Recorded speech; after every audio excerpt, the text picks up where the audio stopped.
Okay, we're now recording. Folks, my name is Stephen Tyrone Cuffey. I'm one of the many voices of TBC throughout the whole, you know, throughout the whole world of TBC. And of many, many voices, many, many broadcasters, folks. And folks, it's an honor to be a broadcaster. But I'm also one of the ambassadors of goodwill for TBC, as all you all know, and it's an honor to be that as well. Today is my 606th live broadcast. I'll be with you on a short period of time here. And I'm going to continue what I've been doing the last couple of days. Is to be the last day of a 3-part series that I've been working on. And that is, and that happens to be a book that's called As a Man Thinketh. And this could be for a female too. Okay, this is just titled As a Man Thinketh by James Allen. As a Man Thinketh by James Allen. And after I finish, I'll do what I've done the last couple of days, and I put the PDF for you to read it because it really, really deals with your mindset and what those things that tear us down often, folks. Okay. Thank you, Army. I see that you're from Dubai. I know you're originally from Philippines, but thank you so much. All right, now let me before I do this, let me share my screen. And what we're going to do, I'm going to just start right into it, as a man thinketh. And I'm starting at the last paragraph of page 8 into 9, okay?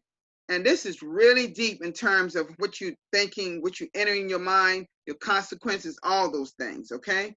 Because as you know, I'm all into the mindsets of our TBCNs and surely those ones that's on the Master Doctor team, okay? And it says here, right here, it starts with, it is pleasing to human vanity to believe that one suffers because of one's virtue, but not until a man has extirpated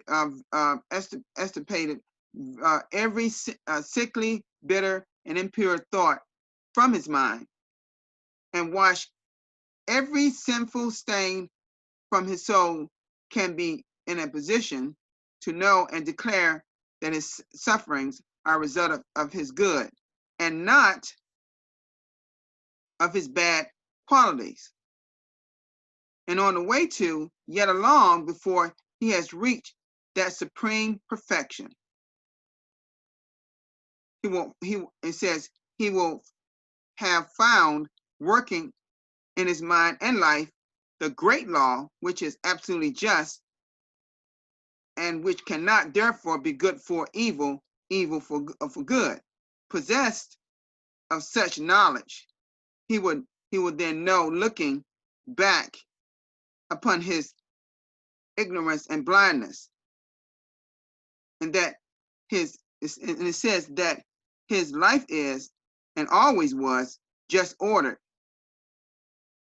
and that all the past experiences, good and bad, whether equitable outworking of his involving yet uninvolved self. Good thoughts and actions can never produce bad results. Bad thoughts, it says bad thoughts and actions can never produce good results. Okay? All right, it says, and I'll go on and it says, this is but saying that nothing can come from corn but corn. Nothing from nettles but nettles. Men understand the law in the natural world and work with it, but few understand in that mental and moral world through its operation that there is just as simple and undeviating, and they therefore do not cooperate with it. Now I'll go on. It says suffering is always the effect of wrong thought in some direction. It is an indication that the individual is out of harmony with himself, with the law of his being. The sole and supreme use of suffering is to purify, to burn out of all that is useless and impure. Suffering ceases to, it says, suffering ceases for him who is pure. It says there could be one object in burning gold at the dross has been removed, and it says, and a perfectly pure enlightening, but could not suffer. Okay?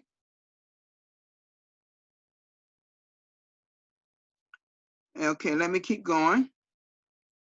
The circumstances which man encounters with suffering as a result. Let me see. I lost my place here. I'm sorry. Let's do this again.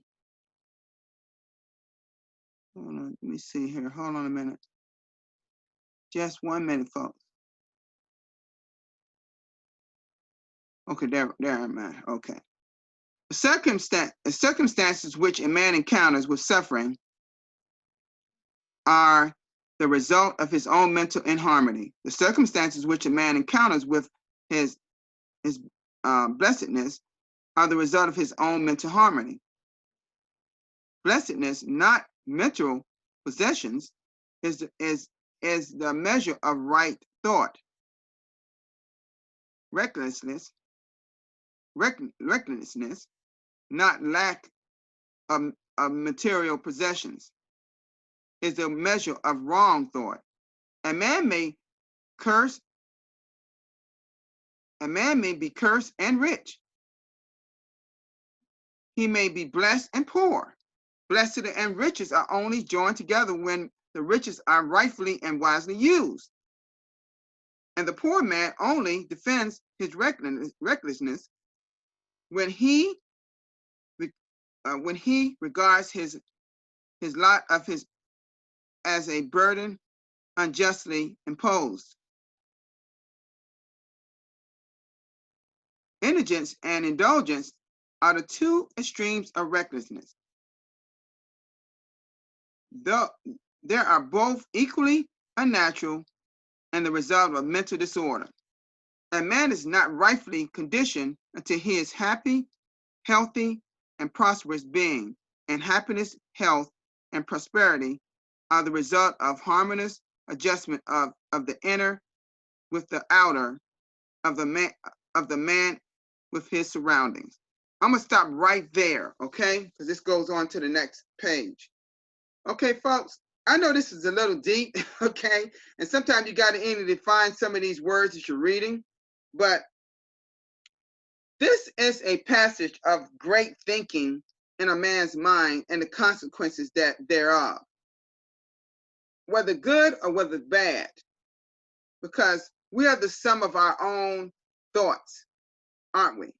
Okay, so what I'm gonna do, I'm gonna come out of this now and stop screen sharing. And folks, what all I want to say is what I'm gonna do. But let me do this right now. Let me do this. Let me make sure. Let me go ahead and do what I said I was going to do. I'm gonna put this in the chat area for those that hadn't seen this. And this could be used for a woman or a man. It's said it's titled "As a Man Thinketh" by James Harris. Let's see. Okay, let me do that now. Just a minute. Let me put that in the chat so y'all can just. I know that Simone was here he's used at my broadcast. Okay, but I want to do that for Army if you like to read it, because it is really, really good. It's called "As a Man Thinketh." I think by James Allen, I believe is this. I think his last name. So just read that on your own leisure. It's an ebook. It's that like a PDF? You would thoroughly enjoy it, I'm sure. Okay. Thank you so much. But folks, like I said before, we must be very, very careful of our thought process. processes as people say negative things to us about TBC, about anything else in life. Let it not cloud your mind with all the negativism so you can't succeed in progressing like you should. Because as you put it in your mind, you will be thinking it, and next you know, it may internalize and you'll be saying some of the same things you heard. So let's be careful and be mindful of the things that enter our mind and make sure that we function. We control a lot of things that's in our mind, you would agree. So we make sure that we get, and when we get those things in our mind, that we be careful and be mindful that it could be dangerous for us to be having those thoughts. Because I really believe what you speak is what you speak it into existence as they are for you. So you want to make sure when you say those things out your mouth about TBC or anything in life that you speak of greatness and good. Always be good and when you speak things to people. Because the more you do that, the better God blesses you. So I want to thank the two people that's here today. That's all I see here now. And I thank you so much for being here, Army, and also Simone. And I appreciate that all the support you give me in TBC. I will be back for my 607th, more likely tomorrow, with a different subject matter. And I'd like for you, if you can, please join me then. I'd like to thank you so much. And I'd like to say goodbye.